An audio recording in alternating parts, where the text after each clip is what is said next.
Welcome to NTD Good Morning. Here are today's top stories. Residents were ordered to shelter in place after a large fire broke out at an oil refinery near Los Angeles. What we know about the incident so far. As we enter day 3 of the shutdown, senators are expected to vote on a bill to reopen the government. So far, no breakthroughs with bipartisan talks. We'll have updates. Authorities say violence outside ICE facilities continues to rise. They're gearing up to increase federal manpower unless local leaders provide more support. President Trump tells Congress the U.S. is now in armed conflict with foreign drug cartels. How lawmakers respond to the increasing action against drug smugglers. British police have identified the suspect in the attack on a Manchester synagogue. What the UK's Prime Minister is saying about the attack. And one organization is helping firefighters and first responders by pairing them up with some excited furry friends. Yep, we're going to have that too.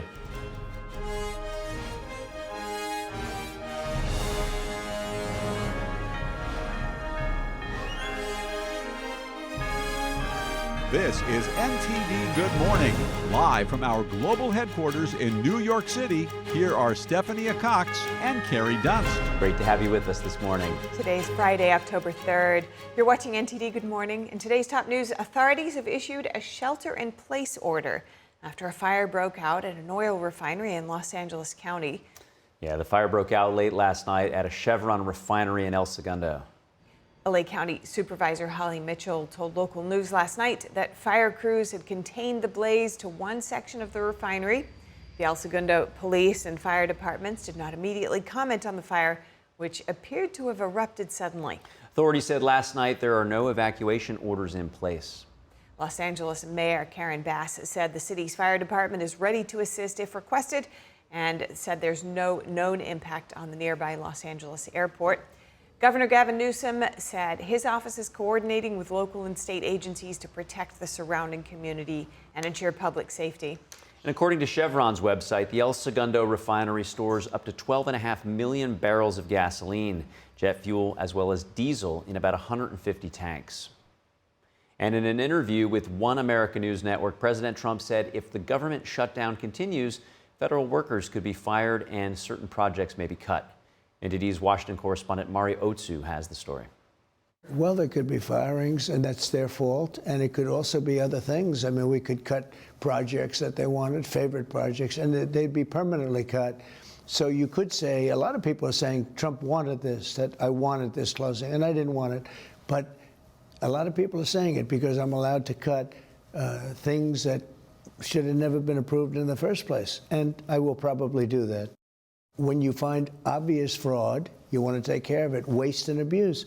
And they don't want anything to change, and what that's going to do is ruin it for the people that are tax-paying great American patriots. The White House is saying that thousands of federal workers could be laid off, and the president says that he's meeting with Russ Vought, the director of the Office of Management and Budget, and that the two will discuss both temporary and permanent cuts to Democrat agencies that the president calls a political scam. Here's Press Secretary Caroline Leavitt saying which agencies they'll look into. Look, we're going to look at agencies that don't align with the administration's values that we feel are a waste of the taxpayer dollar. And so the president wants to be a good steward of the American taxpayer dollar during a time when our balance sheet is looking very grim because the Democrats chose to shut the government down. Caroline. This is just the latest action in line with the administration's broader push to cut down on federal workers and slash government spending. And Russ Vought on Wednesday told House Republicans that mass firings of federal workers would start in just a day or two. And President Trump has said that while a shutdown is the last thing that he wants, he also can't believe that, quote, radical left Democrats are giving him what he calls an unprecedented opportunity to get rid of certain agencies. On Wednesday night, the White House sent out letters to 9 elite universities around the country offering them priority access to federal funds if they agree to the administration's demands. And those demands include creating a better environment for conservatives on campus, cutting departments that spark violence against conservatives and conservative ideas, freezing tuition for 5 years, and banning the use of race or sex in admissions and hiring. The Trump administration has for months now battled universities over anti-Semitism and DEI concerns. Both Columbia and Brown University have recently struck multi-million-dollar deals with the administration. And here's the president earlier this week talking about a deal with Harvard. Watch. I guess we reached a deal with Harvard today, so we'll see how that, all you have to do is paper it, right, Linda? Just yes, sir. Paper it out. So this would be a giant trade school, series of trade schools. It would be run by Harvard. Now, this is something that we're close to finalizing. We haven't done it yet. But they'd put up $500 million. Interest and everything else would go to that account, meaning go to the trade school. So we're soon expecting new details about that $500 million Harvard settlement, which could require it to start its own network of trade schools. As we enter the third day of a government shutdown, senators will meet today at noon to vote on a short-term funding bill. Passage doesn't look likely, with bipartisan talks seeing no breakthroughs. NTD's Melina Weiskup has the update. This afternoon, Senate Republicans will give their clean 7-week extension of government funding another shot on the floor. They're hopeful 5 more Democrats will break party lines and join them to reopen the government. We are asking Democrats to do nothing more than pass a clean, nonpartisan bill to fund the government for a few more weeks so that we can get back to bipartisan appropriations work. Democrats, though, are holding tight to their health care and budget demands. They want to erase the Medicaid changes Republicans made in the One Big Beautiful Bill, extend Obamacare tax subsidies, and get assurances that the GOP won't cut more government spending in 2026. The legislation that House Democrats and Senate Democrats have introduced together relates to a permanent extension of the Affordable Care Act tax credits for working class Americans. Understand, in the Republican One Big Ugly Bill, where they enacted the largest cut to Medicaid in American history. Republican House leaders, though, say they have nothing to negotiate, and these demands are unreasonable. Here's why. The California loophole. Now, that's a provision that's also been adopted by states like New York and Michigan and Massachusetts. Other states have followed, other blue states. The California loophole allows taxpayer-funded Medicaid for illegal aliens. We eliminated that in the Big Beautiful Bill. Their repeal, their counteroffer is to repeal and reverse that. That would cost $34 billion of U.S. taxpayer funds. Number 2, a provision that prohibits Medicaid from paying more for emergency care provided to illegal aliens than it does for American patients. With no signs of a bipartisan breakthrough, the Senate vote this afternoon is expected to fail for the 4th time, leaving the government closed over the weekend. Reporting from Washington, D.C., Melina Weiskup, NTD News. Following strikes on boats in the Caribbean, President Trump has notified Congress that the United States is in a non-international armed conflict and declared drug cartels to be unlawful combatants.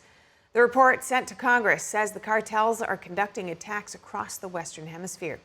The administration has carried out 3 strikes in recent weeks against boats it said were smuggling drugs in the Caribbean. A White House spokesperson told the Epoch Times that the president is acting within the law of armed conflict to stop drugs from reaching American shores. An official told the newspaper the report was conveyed to Congress following the second strike. But some lawmakers have questioned the legality of the strikes, pressing Trump to seek authority from Congress. They say Trump's actions using the military for law enforcement are potentially an overreach of executive authority.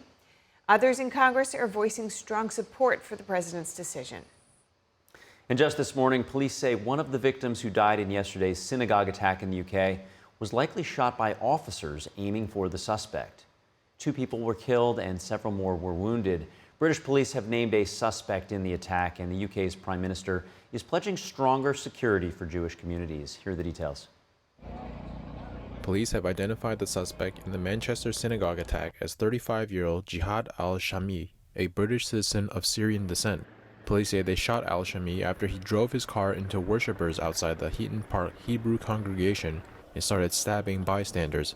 Authorities say he was wearing a vest that appeared to contain explosives, though it was later determined not to be viable. 2 people were killed and at least 4 others seriously wounded.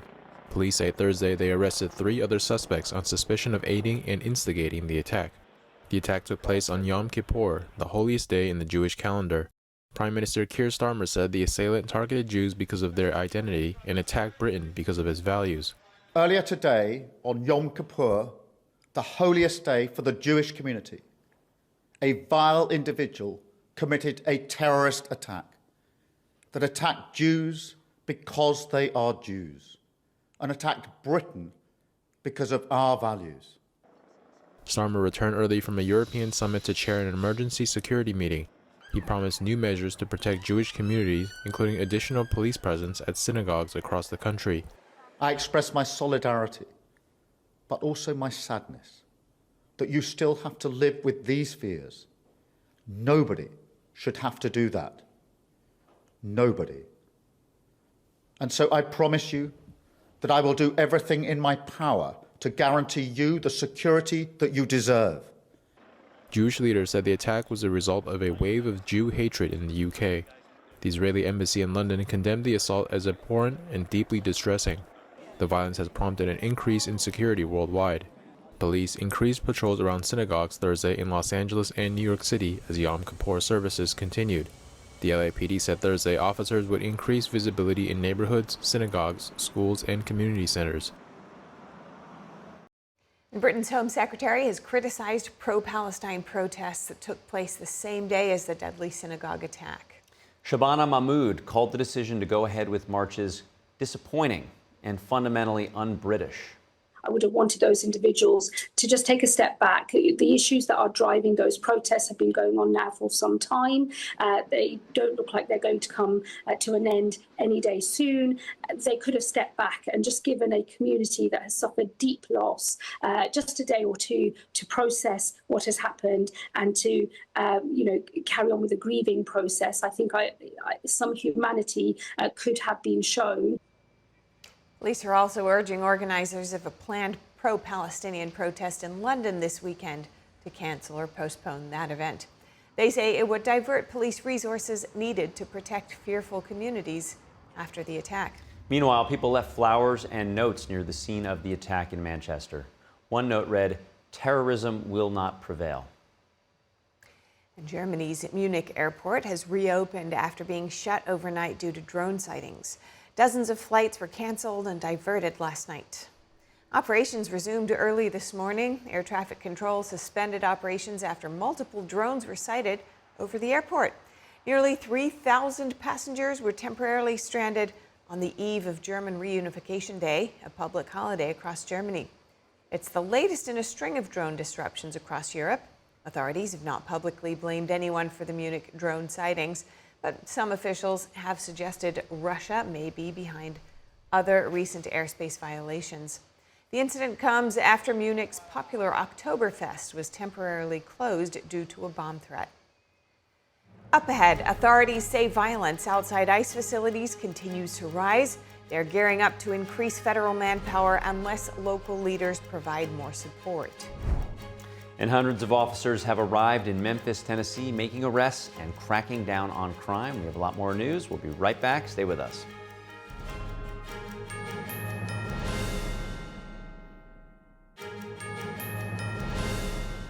Welcome back. The Justice Department says that groups that appear to be well-funded have been causing problems outside ICE facilities in Portland and Chicago. The Department of Homeland Security says it's getting ready to send more agents to the Portland facility as assaults continue to increase. NTD's correspondent Jason Blair has the story.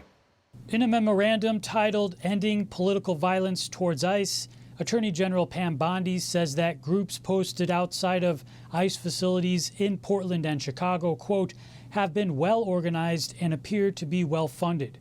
The document says near Chicago, rioters arrived with boxes of fireworks, N95 masks, gas masks, goggles, knee and elbow protection, and large quantities of food and water. More than 200 violent rioters were at a Chicago ICE facility chanting, "Arrest ICE, shoot ICE." The memorandum continues. Likewise, rioters in Portland, Oregon have repeatedly attacked and laid siege to an ICE processing center. Anyone who threatens or assaults our federal officers will be arrested and charged federally, not in some liberal state court. Same goes for anyone who's funding and aiding these extremists. extremist. The acting director for Immigration and Customs Enforcement says that the department is ready to send more agents to Portland. He tells Fox News that officers are facing Antifa-linked violence on a nightly basis. But we're out there every night battling, people that are bringing sticks, bats, shields, throwing their own CS grenades at us.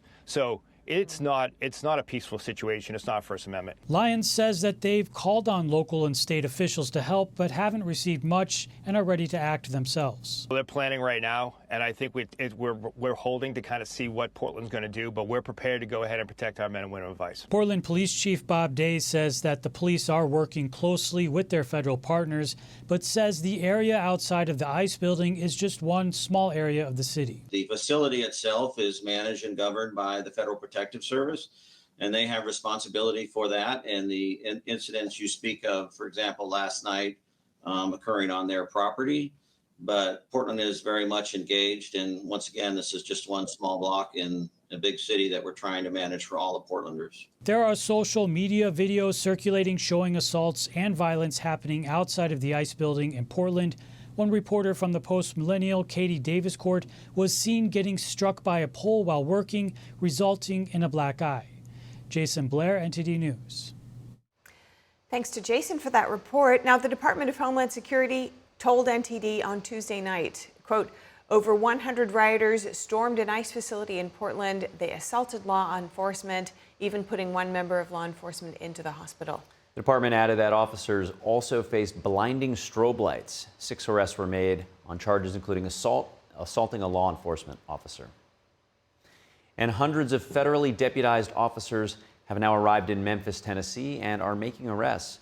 Federal and state officials are joining forces for what's called the Memphis Safe Task Force. Here's that story. A multi-agency crime-fighting force led by the head of the U.S. Marshals Service. They've set up a hub where officers and agents are dispatched to the streets. It now includes at least 219 federally deputized officers. You are unleashed. Trump administration officials visited the city on Wednesday, with White House Deputy Chief of Staff Stephen Miller promising to, quote, bulldoze the criminal elements in the city. We shouldn't have no National Guard coming here. What they're telling me, they can't control the crime. The police can't control the crime here, so they got to call outside help, We don't know what's going to happen. Residents are torn between a desire for increased safety and fear. I think the reaction is still a little mixed. I love the idea of the federal government supporting local and state government when local and state government have either not been able to control the violence or have chosen not to control the violence. The task force has made 93 arrests this week, according to the U.S. Attorney General Pam Bondi on Thursday. Republican Governor Bill Lee, who supports the federal effort, said no more than 150 National Guard members are expected to be deployed. There have been some National Guard sightings, not much. We don't think the National Guard is here in full force yet, but we do have some concerns about the National Guard coming to town because that'll put us all at risk for a variety of reasons. And Apple has removed an app called Ice Block from its App Store. The app allows users to report and track the locations of federal immigration officers. The company says it acted after receiving law enforcement warnings that the tool could put agents at risk. Attorney General Pam Bondi says the Justice Department pushed for the removal, calling the app a danger to law enforcement. The move comes after a deadly shooting outside an ICE facility in Dallas, where officials say the suspect searched for tracking apps, including Ice Block. ICE officials have long argued the platform endangered their officers. The app's creator called Apple's decision disappointing, saying it was a capitulation to political pressure. That thwarted threat to cell service in New York near the UN General Assembly last week is still under investigation. The Secret Service says foreign nation states may have been involved. Joining us to discuss is Yuichiro Kakutani, a policy advisor with the Asian Studies Center. Good to have you with us today, Yuichiro. What's the extent of the threat that was uncovered? The terrifying thing is we don't know yet, right? But what we do know thus far appears to indicate that this was likely a Chinese-linked actors were involved in this action. And these Chinese-linked actors, had ties to criminal elements, the worst of the worst, human traffickers, drug traffickers, all these people who are trying to destabilize society, and they had the capacity to basically wreak havoc on one of the biggest cities in this country right before the UN General Assembly, when all the most important people in the world were gathering in this city. So again, we don't know the full extent yet because the U.S. government's still investigating it. But what we do know is that the Chinese-linked agents are here in our midst and are causing havoc, and we need to be alarmed. And let's dig into what some of their strategic purposes could be in causing that havoc, especially so close to the UN General Assembly. I mean, just yesterday, Taiwan said that China was trying to create a legal basis for an attack on Taiwan using the UN resolution and their interpretation of it. Could there be something related to that or other Chinese Communist Party objectives at play here? We don't know fully right now because this is part of, but what we do know, there's so many things going on in this country where the Chinese government is constantly conducting gray zone warfare against Americans and American citizens, right? People linked to the Chinese military are buying up land close to military installations. We all know what that's going to be used for, right? There's so many cases like this of this telecommunication network. It could have been used at a critical moment, say, right before a Chinese invasion on Taiwan to destabilize one of the most critical economic centers of our country so that we get distracted. We don't know what these sort of elements were for. Or it could have been supporting, there's so much Chinese fentanyl that's crossing the border, and given the links to criminal elements, maybe there was a role there too. The reality is we don't know, but what we do know is that what the history and pattern of Chinese activities in this country indicates a consistent desire to destabilize our democracy and to make life difficult for everyday American citizens. And considering the extent of the infiltration that we've seen already, you mentioned these gray zone tactics, and we've also seen secret CCP police stations spread all across the U.S. As you mentioned here, the Mexican cartels, but they've got operations within the U.S. for sure. Do you think this particular kind of SIM farm that we've seen just last week could be just one of many across the U.S.? I'm praying to God that that's the case, that this is the only SIM farm we're going to find in an American city. But, my gut tells me that's not going to be the case, right? I won't be surprised now that the Secret Service is aware that these sort of large-scale SIM farms exist. They're going to keep on finding more, right? Last week, they found 100,000 in New York. This week, they found 200,000 in New Jersey. So as they start to comb through the country, I won't be surprised if they're going to find even more SIM farms near major population centers like DC or San Francisco or LA or Texas, cities in Texas. We don't know yet, but what we do know is they found some last week and they found even more this week, and who knows what they'll find next week. And it may be noted that these kinds of SIM farms have been identified as being able to be used to, say, blackout communication within a certain area, as was seen during 9/11 and the attacks right here in New York City as well. That's just one of the many purposes that it could be used to create chaos and perhaps sow some kind of lack of control within the U.S. What do you think the U.S. needs to do to neutralize this threat? Yeah, of course they could disrupt telecommunications and cause a widespread concern, just confusion among everyday citizens. But the Secret Service stumbled onto this SIM farm because they were originally investigating direct threats, private threats that were sent to the phones of high-ranking political officials in this country with direct lines to the president. That concern of that targeted attack on some of our senior officials led to us stumbling onto the SIM farm. So of course there's a widespread disruption to everyday Americans. But there's also the concern of what might happen to specific high-level officials and what the Chinese government is trying to do. For what the U.S. government can do, I think what they're doing right now is good. Trying to play catch up and find all these SIM farms. But at some point, you need to take a more aggressive posture and know that if the Chinese are in our backyard and do these sort of things, we need to do things back to them. What are things that's going to make China uncomfortable? They have a very insecure regime. What can we do to destabilize them in the way that they're trying to do it with us?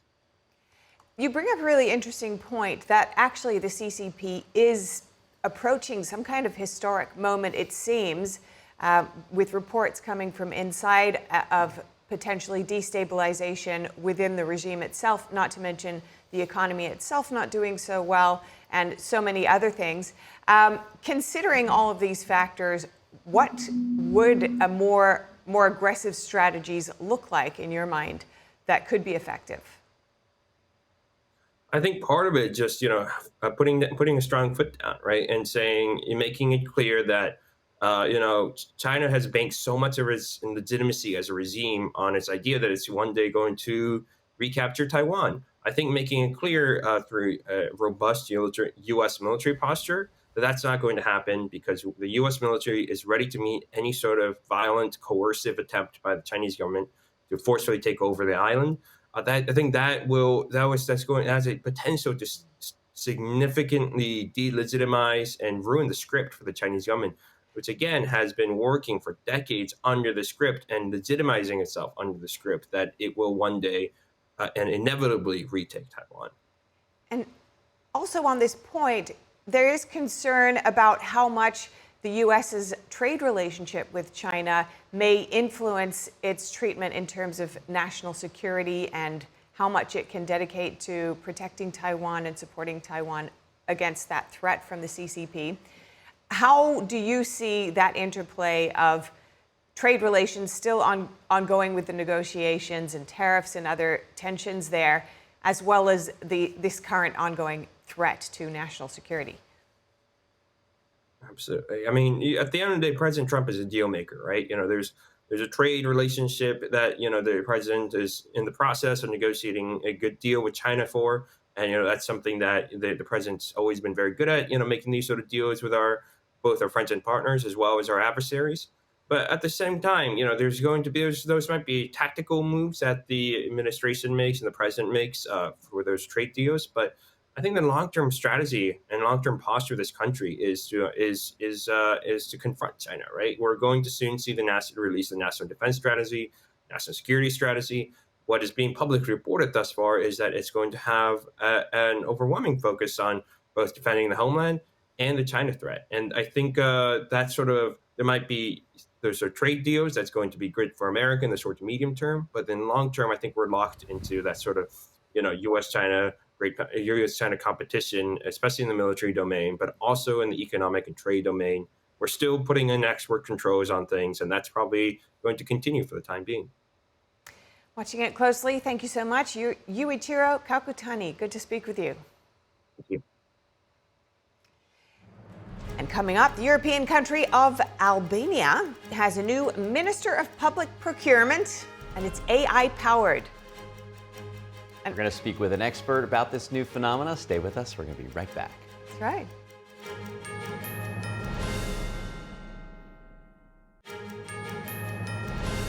Welcome back to NTD Good Morning. I'm Carrie Dunst. If you're just joining us now, here's some of today's top headlines.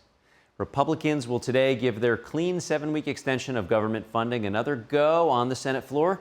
They're hopeful 5 more Democrats will break party lines and join them to reopen the government. But Democrats are holding tight to their health care and budget demands, which Republicans are saying are unreasonable.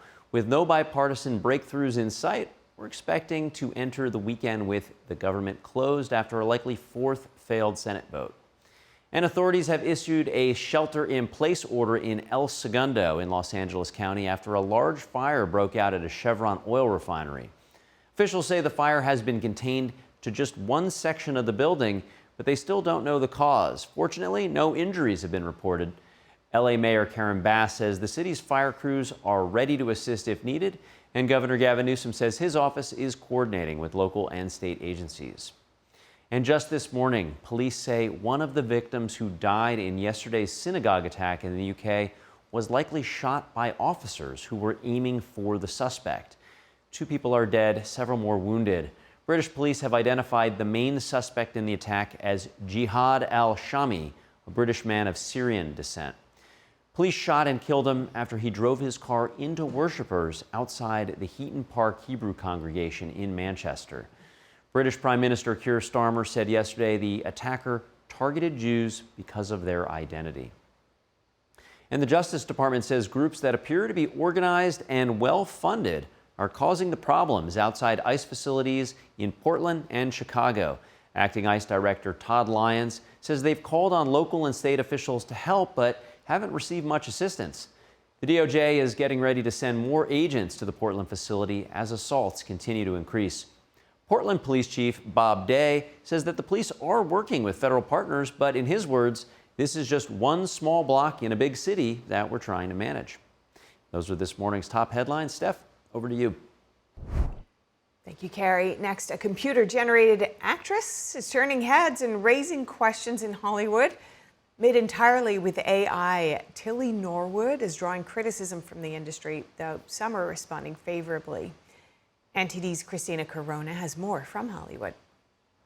There may be a new rising star in Hollywood, but she is not human. She is made of all code. This AI actress is already grabbing agencies' interest and stirring up a whole lot of commotion here in Hollywood. Tilly Norwood, a computer-generated actress created by AI studio Particle 6, was built using 10 different tools. The company calls her a hyper-realistic digital avatar designed for use in campaigns and media projects. Tilly's creator, Elaine van der Velden, says she's already getting agency interest. We asked several people on Hollywood Boulevard if Tilly looks like a real human. Yeah, in the previous image, yes. She looks real. Yeah. Yeah. Ah, okay. It's real. Real? No, I don't think it's real. However, Tilly received a lot of backlash in Hollywood, saying Norwood represents a real threat. SAG-AFTRA weighed in, saying, to be clear, Tilly Norwood is not an actor. It's a character generated by a computer program that was trained on the work of countless professional performers, without permission or compensation. They go on to say it has no life experience to draw from, no emotion, and from what we've seen, audiences aren't interested in watching computer-generated content untethered from the human experience. Whoopi Goldberg said, it's got Bette Davis's attitude, it's got Humphrey Bogart's lips, and so it's a little bit of an unfair advantage. Van der Velden insists that she is not a replacement for a human being, but a creative work, a piece of art. She also says that AI characters should be judged on their own terms, not squeezed into human comparisons. When asked if AI characters should be used in movies, No, because real people put like feelings when they acting, so I prefer real persons. Would you support or watch a movie if you knew it had AI characters? I don't know. I couldn't say no because probably I will watch a movie, but I will support real actors. at the Zurich summit over the weekend, van der Velden said a talent agency would be announced in the coming months to represent Norwood. Well, whether you're for it or against it, AI is here and is changing the entertainment industry. Reporting from the city of Hollywood, Christina Corona, NTD News. And if that wasn't strange enough, Albania has appointed its first fully AI-generated government official. It has a name, a title, a human voice, and a human look, but it's not human. The AI program is named Diela, which means sun in the Albanian language. Diela has been officially appointed as the new Minister of Public Procurement for Albania's 3 million people. The AI official will oversee government contracts and is promoted as being insusceptible to any form of corruption. Joining us now to discuss is author and writer on human value and AI, Kay Rubacek. Kay, good to have you with us this morning. Describe how this works for us. Well, it is something that's very new that we are not used to, but I think we may be starting to see more of it. So Diela is an avatar for a computer AI system. So the data systems have been in place for some time, but they're being improved. But they now have this human look, human skin to, not real skin, a virtual skin to interact with humans and to help us understand the code. It's really how it works is that there's so much data being collected about people and that's being used to make important decisions by government. But having a human on the front makes it a lot easier for people to communicate with in human language and to understand what's going on in the code. So it's playing a few roles here, but it's something we're probably going to be seeing more of. Is this the first time that we've seen this anywhere in the world? In a government, yes, it is. This is the first time, and it's in Albania, which is about the size of Chicago or Houston. That's the size of the population there. Okay, so, I mean, how are people in the country reacting to this? Well, Diallo was actually rolled out first on a government website in a lower role. So you could kind of say she's just recently been promoted to minister. Before that, she was on the government website as a digital assistant, helping people fill in forms and do all of the things that they need to do as citizens. And it seemed to have worked well because the citizens were reacting to her as a helpful digital person on the screen to communicate with them. Now she's been promoted to minister. So it's really that it's now becoming they've had a lot of interaction with the community, with the citizens. Now it's got to the parliament in Albania, and it's been a lot of fury, actually. The opposition was not happy about it, but people are saying that there has been a lot of corruption in the country, and they're trying to use this as a way or a tool to say that it will be more fair, that government procurement will be more fair. But I would say there's a lot of questions and things that are we can't be sure of when it comes to AI about fairness and honesty. We're not sure. That's it. There have been reports, even from within the creators of AI applications, that there is a question around the morality of AI. What implications might this have for future government administration? Well, so many governments are already using AI systems. They've been running on them for a number of years now. Big data has been in use in government administration for a long time. And now with the advancement of AI systems, the artificial intelligence that uses big data that's being collected to process that information in a much faster way than any human brain could do, we're going to be seeing more and more of AI implementation into government systems. But it's these human faces that really it's a form of deception in a way, because we're not being told. It's not a robot face or a flashing light saying, I am not real.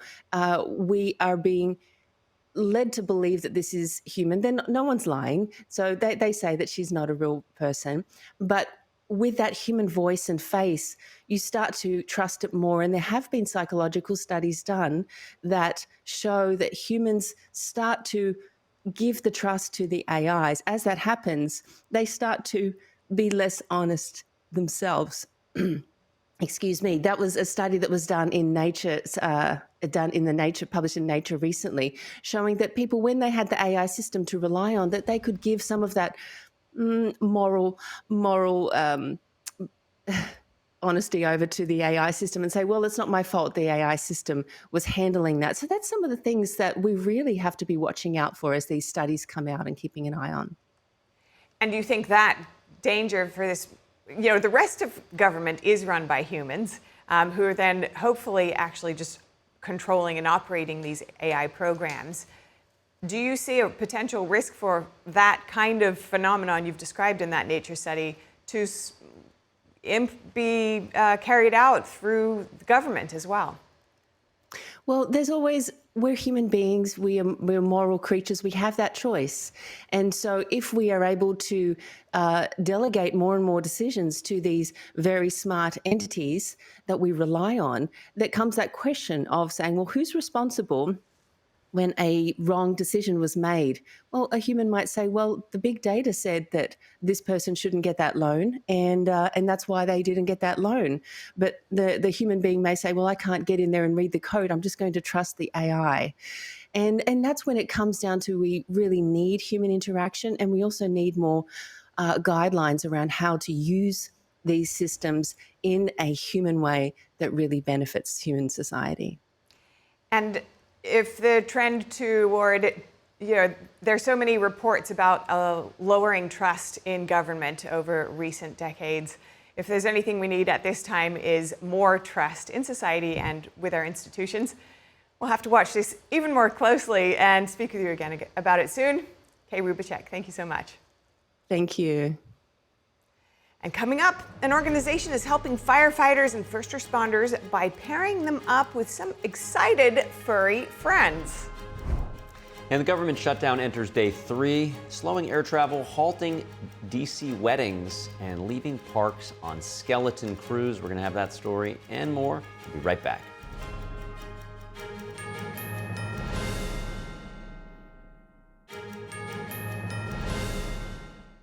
Welcome back to NTD Good Morning. The government shutdown is now on its 3rd day. NTD's Daniel Monahan reports on how the funding standoff is affecting everything from air travel to weddings. The Transportation Security Administration says it's still screening about 2.5 million passengers a day, but if the shutdown drags on, travelers could face longer wait times at airports. TSA asked passengers for patience, while a spokesperson blamed Democrats in Congress for what they called partisan politics. Most TSA workers won't be paid until the shutdown ends.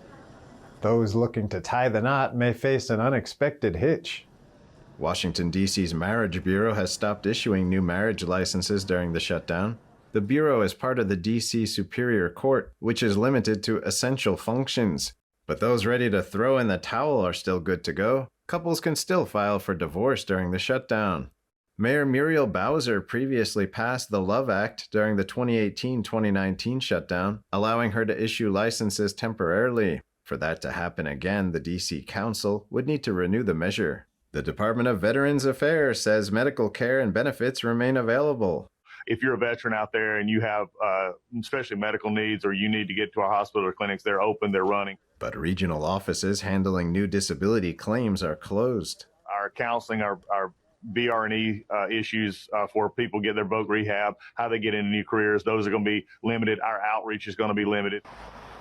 As for parks, the National Park Service's over 470 national monuments, memorials, and parks remain reliant on skeleton crews in the wake of the federal government shutdown.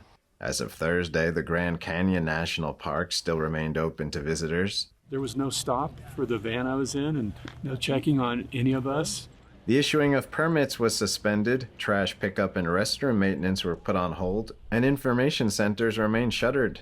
Go there totally closed. The main big building, and I took a picture of it myself, and it's just closed, not here. More than 9,000 employees of the National Park Service are expected to be furloughed. Only about 2,500 to 3,100 remain on duty to protect life and property. Furloughed staff are expected to return the first workday after Congress reaches a funding deal. Daniel Monahan, NTD News. Great report there from Daniel. Firefighters and first responders are facing immense stress from the dangerous situations that they face every day. But now therapy animals are helping them heal, thanks to Heidi Carmen and her team at First Responder Therapy Dogs, bringing comfort, calm, and even a few wagging tails on their toughest days.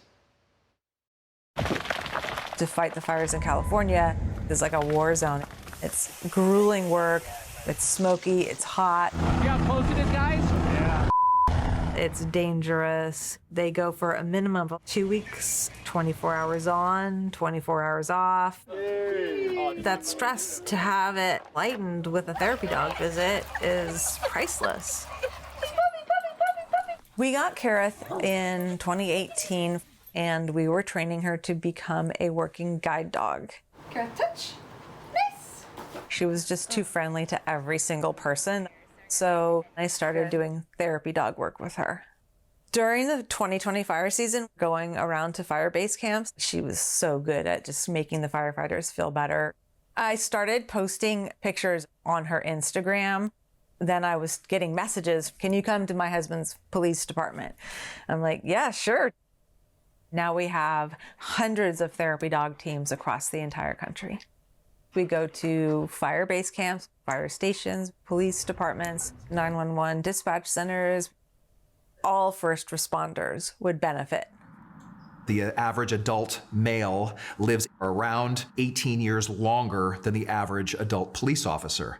And that is often because of chronic stress. And oftentimes as a defense mechanism, we close up.